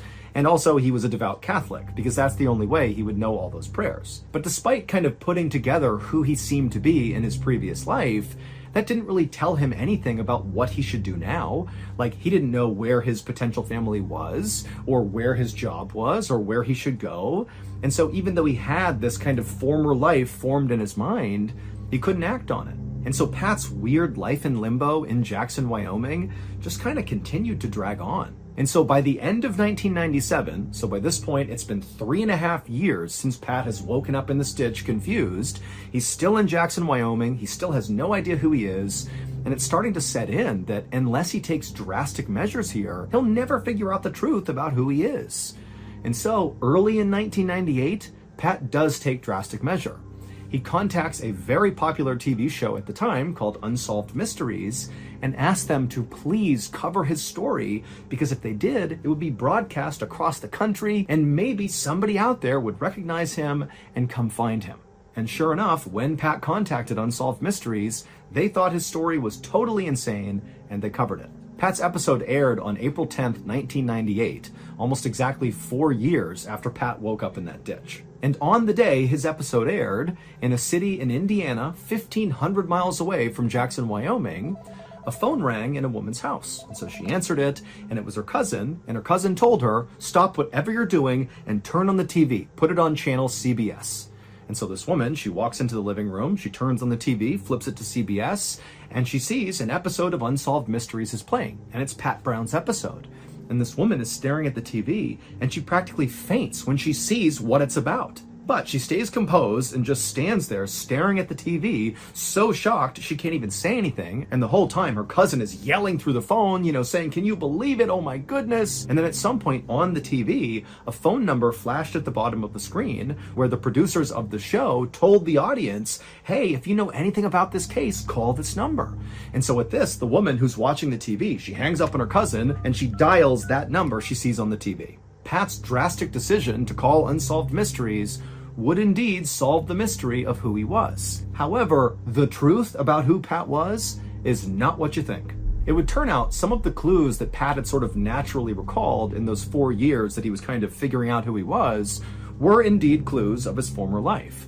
He really was a married father. Those 3 names, Pat, Joel, and Chris, those were the names of his wife and his 2 sons. Pat was his wife, and Joel and Chris were his 2 sons. And he really was a devout Catholic, which is why he was able to remember all of those prayers. But some of the other clues he thought of over those 4 years, like his incredible aptitude for math, or the fact that he could use an adding machine without looking, or the fact that he understood the stock market so easily, those were clues about his former life, but specifically, they were clues about why Pat was in this position in the first place. It would turn out Pat Brown was actually a man named Carl Brodnick Jr. And Carl Brodnick Jr. was a wanted felon who had misappropriated tens of thousands of dollars from the advertising agency where he worked as an accountant. And Carl had been under serious criminal investigation when he suddenly disappeared from his home in Indiana on July 8th, 1994, which is 5 days before Pat Brown woke up in that ditch on the side of the road with a lump on his head, markings on his wrist, and having no idea who he was or what happened to him. Now, there has never been a perfect explanation for what actually happened to Carl, but if you think about this logically, his claim of having amnesia is very likely true. Why would a guy use amnesia as his cover story to flee the law, run to Cheyenne, Wyoming, and say, "I don't know who I am, I don't know what happened to me," only to then, a few years later, go on national TV and out himself and totally make himself a target for the police? It doesn't make any sense. And then also adding credibility to this idea that maybe something happened to Carl versus Carl running off to save himself is we know that when Carl disappeared on July 8th, 1994 from his home in Indiana, he took out $1,000 in cash from his checking account and then also took out another large sum of cash from his home's second mortgage. However, when he woke up in that ditch, all the money was gone. He just had 23 cents in his pocket. Now, after Carl vanished from his house in Indiana, police did go looking for him because he was under criminal investigation, so they wanted to find him, and they pretty quickly found his car 250 miles away from his home in a strip mall parking lot in Missouri, but there was no sign of Carl anywhere. And then right after the police found his car, they checked Carl's credit card, and they discovered it had just been used in Colorado, so 900 miles away, to buy clothes. But when they went to that store and tried to find security footage of, when that transaction took place, there was no footage. And so there was no way of knowing if Carl really was the guy in Colorado making that transaction or if somebody else had his credit card. And then after that, there were no other leads. Nobody had any idea what happened to Carl. His family didn't know, the police had nothing to go on. And so very quickly, his case went cold until 4 years later when that episode of Unsolved Mysteries aired. Now, there are many theories about what could have happened to Carl, but the leading theory, that again is just a theory, is that Carl may have been in debt to some very dangerous people. And so when he fled his home in Indiana, it's very likely that he was not running from the law, even though he was under criminal investigation. He was actually running from these dangerous people. And that the reason he might have been stealing from his company was to pay off these dangerous people, but apparently it wasn't enough. Hence why he decided to just kind of take off and run away. And these dangerous people seemed to have caught up to him, and they captured him, and it looked like they tied his wrists at some point because of the marks on his wrist, and they very likely tortured him or something, hence why he had this very serious head injury. And then it seems like they dumped him on the side of the road, very likely to die. They might have thought he was dead already, but he didn't die. And when he came to, he must have really had amnesia from the injuries he sustained from these bad people that chased him down. But again, that's just a theory. When Carl's episode of Unsolved Mysteries aired, it was his wife, Pat Brodnick, who was the one who saw him on TV and couldn't believe it and called it in. And then when she called this in, at first, Carl was reunited with his family, and it was this big happy reunion. Carl comes back home, he sees his wife and his kids, and then he's immediately arrested and prosecuted for embezzlement. Now, ultimately, Carl would plead guilty to the charges against him, but he would say the whole time, I don't remember committing this crime. I don't remember anything. And so ultimately, Carl did not get sent to prison. He instead served time on probation, and then after it was over, he just went back to living as Carl Brodnick Jr., despite still having huge gaps in his memory, at least according to Carl. If you're a fan of the strange, dark, and mysterious, then you've come to the right place. I have this mantra: do things that scare you.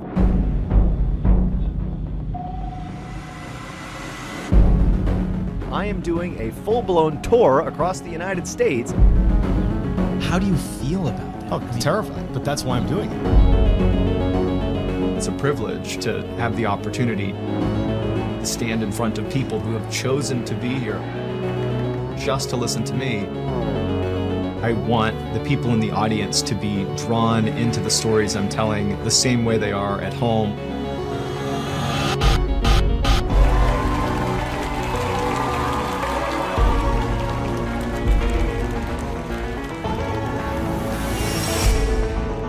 Very strange, dark, and mysterious in here.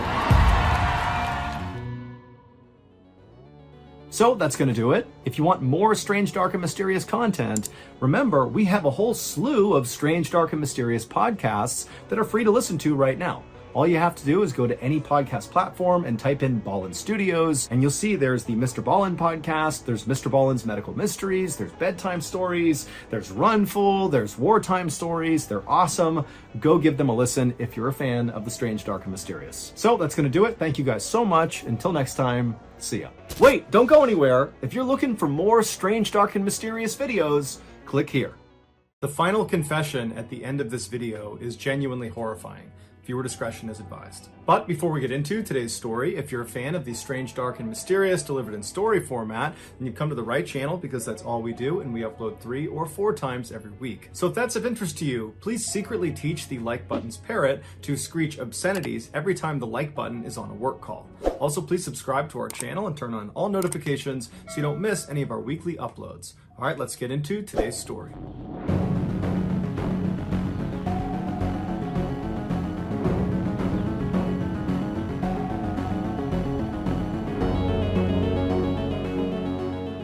On September 12, 1982, 2 off-duty Alaska police officers were off hunting in a very remote section of Alaska about 20 miles away from Anchorage. The only way to get out to this area was by plane or by boat, and so generally speaking, the only people that came into this area were big-time hunters. After a long day, the 2 men realized it was starting to get dark and they were still deep in the woods, and so they decided it was time to turn around and start heading back to camp. The journey through the woods was challenging, and so the men walked down to the nearby Kinnick River and walked across an exposed sandbar. And as they walked, they noticed up ahead there was a boot sticking out of the sand. And as they got closer, they realized it wasn't just a boot, there was also a human leg bone still in the boot. Being police officers, they knew the importance of not disturbing a potential crime scene, and so instead they marked on the map where they were, they left the area, and they reported the body to their department. The following day, crime scene technicians came out to that remote area and they very carefully unearthed the remains, which still had women's clothing on them. And then afterwards, they began searching for evidence in the area, and eventually they discovered a single shell casing that was a .223 caliber round, which is a common caliber for hunting rifles. The remains were sent back to the lab for an autopsy, and it was revealed this person was a female and she had most likely died at least 6 months earlier. And she had almost certainly been the victim of a homicide, because she had died from 3 gunshot wounds. Also during the autopsy, it was discovered that there were no bullet holes on any of her clothing, and so it appeared that she had been shot without her clothes on, and then her killer presumably redressed her. Also, they found a hospital bandage wrapped up in her clothing that appeared to have been wrapped around her head, leading some to speculate that she had been blindfolded before she was shot. A couple of weeks after the autopsy, dental records came back and they identified the body as belonging to 23-year-old Sherry Morrow. Sherry was an exotic dancer from Anchorage who had been reported missing 10 months earlier. In her missing persons report, it was stated that the last thing she told her friends was she had been offered $300 to have pictures taken of her by a professional photographer,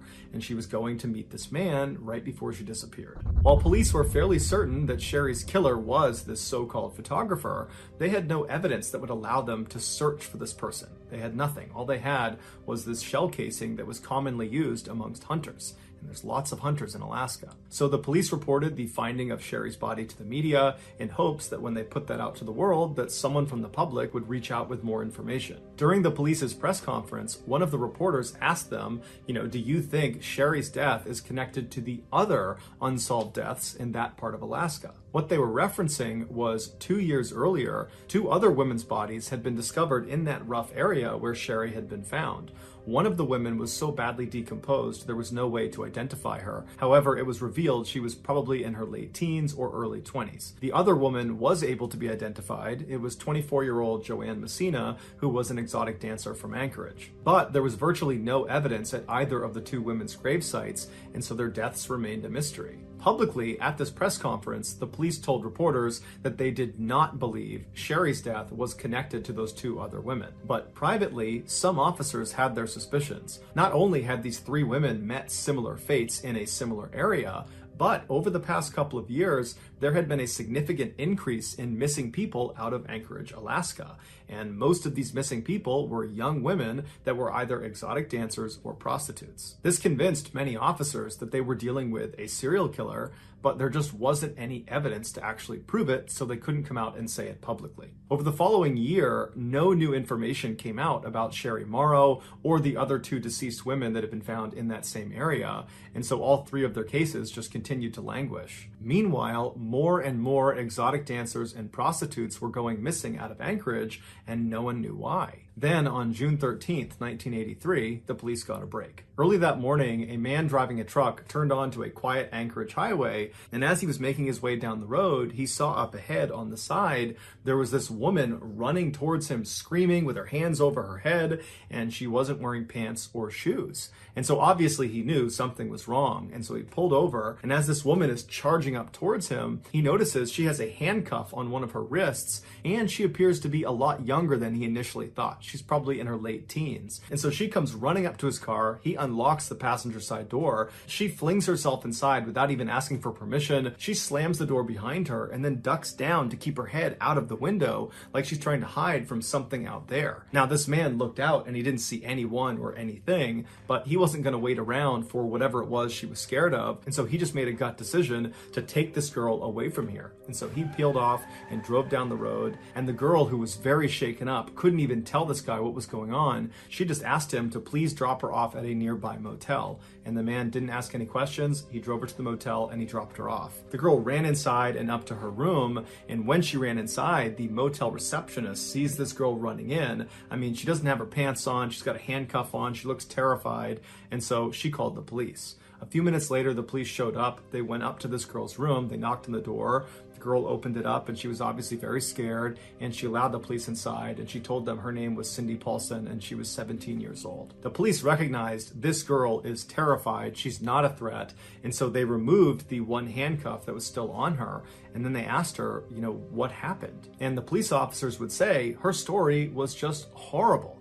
But what stood out to them was not how disturbing the story was, it was how composed and brave this girl was as she told it. This is her story. The night before, Cindy was working the streets of Anchorage. She was a prostitute, and a car pulled up, and inside was this wiry, bearded guy with glasses who seemed kind of slight and harmless, and he asked to buy her services. And because she didn't view him as a threat, she agreed and hopped in his passenger seat, and as soon as she sat down, he reached over and put a handcuff on one wrist and then drew a gun on her and told her to be quiet. And then he drove her to this fairly nice neighborhood, pulled into a driveway, he got her out of the car and led her into this house, and he brought her along downstairs into the basement, where as soon as she got down there was a dim light and she saw there was a chain swinging from the ceiling. And he strung her up onto that chain, and for hours he assaulted her. And then after he grew tired of doing that, he told her he was going to go take a nap, and when he came back, they were going to leave this house and go out to his cabin in the woods. At this point, she begged him to let her go, but he really didn't care. He just told her that if she made any noise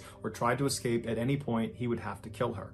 And then he walked out of the room. And for the next several hours, Cindy remained chained to the ceiling with half of her clothes off, wondering what horrible thing was going to happen to her next. Eventually, her attacker came back in the room, and he untied her from her chain, and he walked her upstairs to his living room, where he very proudly showed her a number of hunting trophies he had, and he began telling her about how much he loved hunting and where he went hunting. And it was at this point that Cindy realized this guy has no intention of keeping her alive. He's shown her his face, his house, his car. He's told her about places he likes to go and things he likes to do. He's given her all this information about himself. She is a huge liability to him. And so it dawned on her that if she didn't find a way to escape, she was going to die. After the trophy tour, the man led Cindy back out to her car, he put her inside, and then he drove to a nearby small airport where he said his plane was. And so he pulled over to their hangar, he got her out of the car, and he put her inside of the plane. And as Cindy is sitting in the plane, she's watching this guy load gun after gun and bag after bag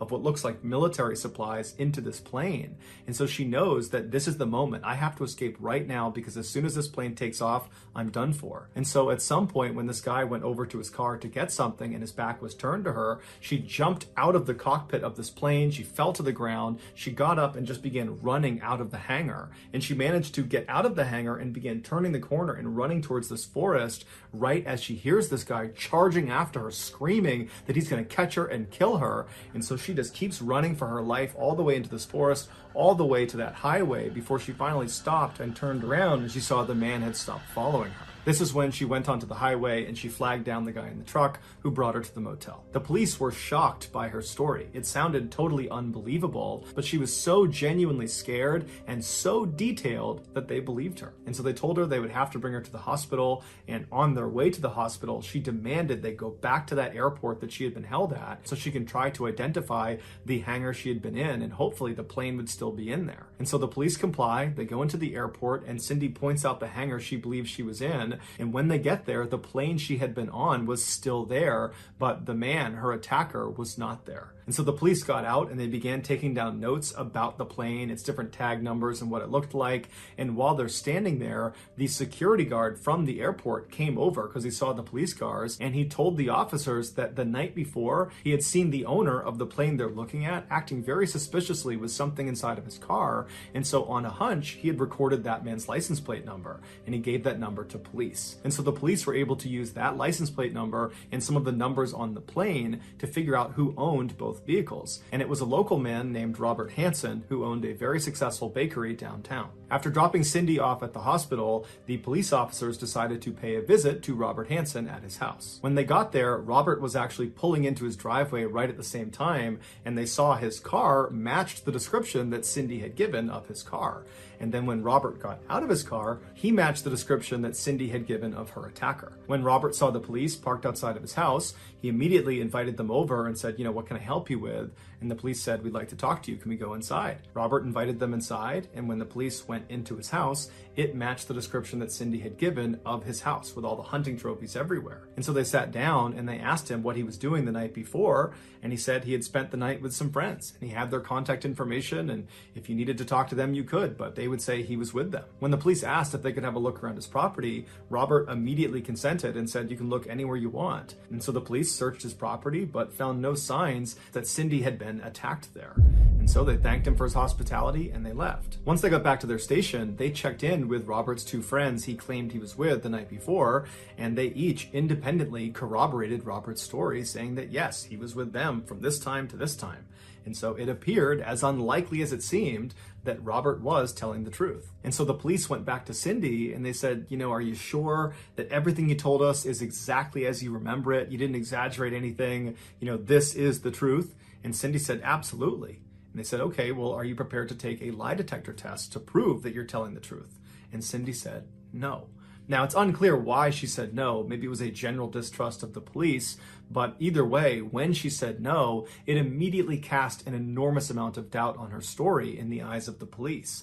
And when Cindy started to pick up that the police really didn't believe her anymore, she got spooked and just left town. And after that, her case and Robert Hansen were largely forgotten about. But 3 months later, on September 2nd, all of that changed. On that day, a construction crew was doing some work on a backcountry road not far from where those 3 women's bodies had been found. And at some point, one of their machines uncovered some human remains. The police were called in, who pulled up the rest of the remains, and then just like in Sherry Morrow's case, when they looked for evidence around this new body, they found a single shell casing from a .223 caliber round. The remains were brought back for an autopsy, where it was determined that the body was female and she had died from several gunshot wounds. Using dental records, they were able to identify this woman as being 17-year-old Paula Goulding, who was an exotic dancer who had gone missing 5 months prior from Anchorage. The police sent the .223 shell casing found in Paula's gravesite, along with the other .223 shell casing found in Sherry Morrow's gravesite, to a lab to be analyzed. And it was quickly determined that both of these rounds had been fired from the same rifle, and therefore both women had most likely been killed by the same person. This was the moment the police knew they were dealing with a serial killer, and many police officers wanted it to be Robert Hansen. He seemed like the guy, but he had a rock-solid alibi and they had no hard evidence against him. And so without any other suspects, the police turned to a famous FBI profiler, a guy by the name of John Douglas, and they asked him to build a profile of who he think killed Sherry Morrow and Paula Goulding. And when John's report came back, the police were shocked. The profile described a man in his 40s who blended in easily with society. He was well-liked and got along with people and was just a normal guy.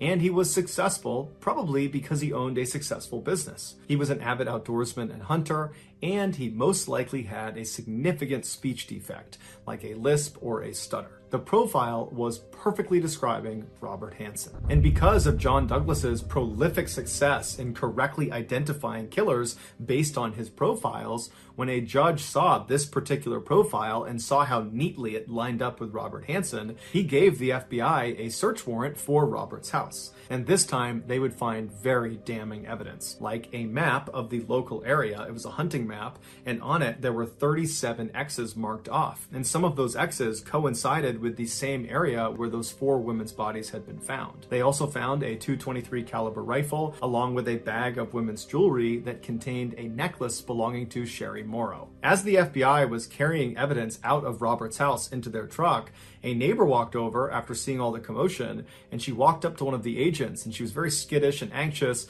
and she said, my husband, he's friends with Robert, and he recently pretended to be an alibi for Robert. He had no idea how much trouble he was in, and I certainly didn't know, but I want you guys to know that my husband was lying. He was not with Robert on the night that he said he was. This was the proverbial nail in the coffin for Robert Hansen, because now, without this alibi, he had nothing to hide behind.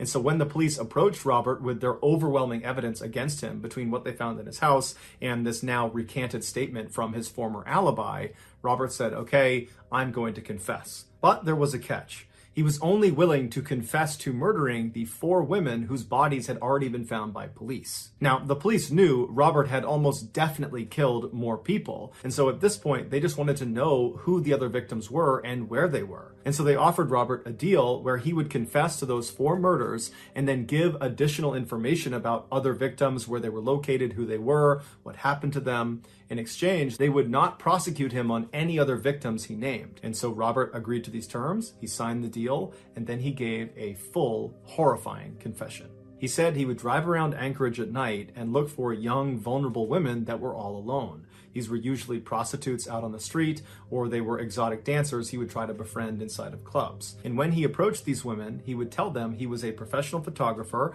and he thought they were beautiful and he wanted to take photos of them, and he would pay them for the photo shoot. And many of these women were aspiring models and they were really excited at this idea, and so they would agree to go.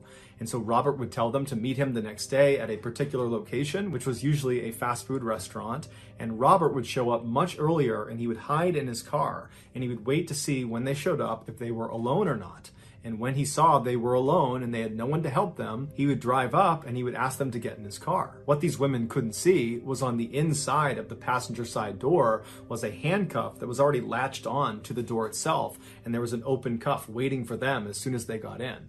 They would get in the car, he would reach over them and act like he was helping them put on their seatbelt, and then as they're kind of looking at him, wondering what he's doing, he would grab their wrist, throw it in the open handcuff, and then he would draw a pistol and hold it against their head and say, "Be quiet." During his confession, Robert bragged to police that he had done this so many times, putting the handcuff on and drawing the pistol, that it was like muscle memory for him. Once he had the women handcuffed inside of his car, he would drive them back to his house and he would bring them into his basement and he would chain them up to the ceiling just like Cindy had described. And then after assaulting them for hours, he would take them out of his basement, put them in his car, drive out to the airport. He would put them in his plane, but unlike Cindy, these women didn't escape.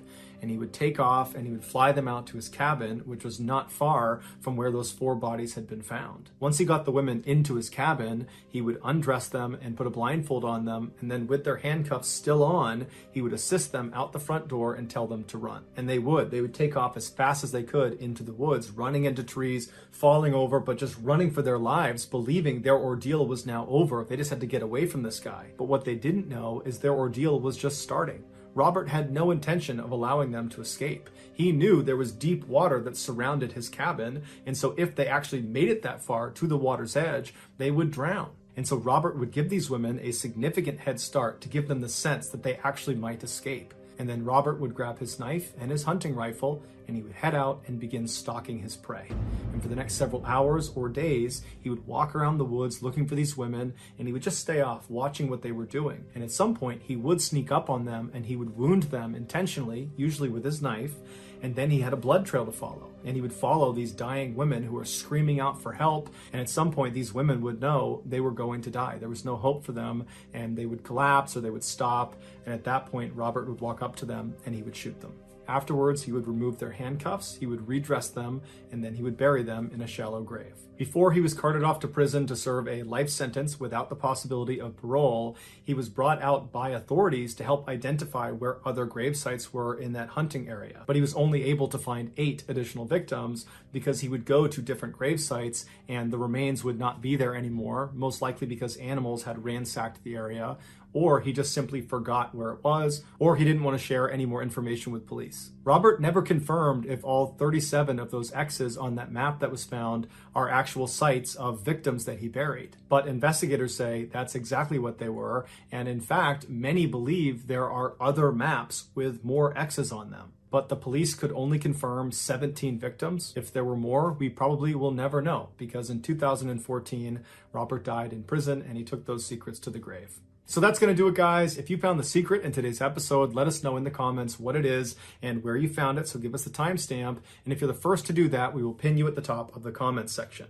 If you got something out of today's video and you haven't done this already, please secretly teach the like button's parrot to scream obscenities every time the like button is on a work call. Also, please subscribe to our channel and turn on all notifications so you don't miss any of our weekly 3 or 4 video uploads. If you want to get in touch with me, you can direct message me on Instagram or on Twitter. My username for both platforms is the same. It's JohnBallen416. I also have a ton of content over on TikTok where my username is Mrballen. I also have a second YouTube channel called Mrballen Shorts where I post random short videos and lost episodes. If you have a story suggestion, please submit it to our subreddit just called Mrballen. It's linked in the description below. So whether I see you on Instagram, Twitter, TikTok, Reddit, YouTube, or some combination, just know that I really appreciate your support. And until next time, that's going to do it. See ya.